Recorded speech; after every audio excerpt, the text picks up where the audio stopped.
আৰু পবিত্ৰ আল্লাহৰ যি বাণী হযৰত বিশ্বনবী হযৰত মুহাম্মদে আমাৰ বাবে লৈ আহিছিল তাৰো কথা আমাৰ বিভিন্নজন বক্তাই ইয়াতে আলোচনা কৰিছে। মই দুআষাৰ কথা ক'ব খুজিছো এইটোৱে যে পৃথিৱীত যিমান ধৰ্ম আছে, হিন্দু ধৰ্ম আছে, খ্ৰীষ্টান ধৰ্ম আছে বা আন যিমান ধৰ্ম আছে, এই ধৰ্মবিলাকৰ গোটেই ধৰ্মবিলাকৰ ভিতৰত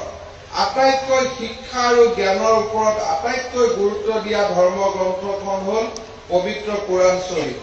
পবিত্ৰ কোৰাণ শ্বৰীফত প্ৰথম শব্দটোৰ পৰাই শেষলৈকে এই পবিত্ৰ কোৰাণ শ্বৰীফে জ্ঞান আৰু শিক্ষাৰ ওপৰত আটাইতকৈ বেছি গুৰুত্ব দি আহিছে। আৰু এই পবিত্ৰ ইছলাম ধৰ্মৰ এজন এজন পবিত্ৰ সেৱক হিচাপে, এজন এজন সদস্য হিচাপে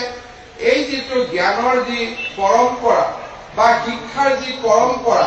ইয়াক ধৰি ৰখাটো আমাৰ আটাইৰে আমাৰ দায়িত্ব, বিশেষকৈ ইছলাম ধৰ্মী লোকসকলৰ দায়িত্ব। জ্ঞান বুলি কওঁতে আমি সকলোৱে জানো যে আমাৰ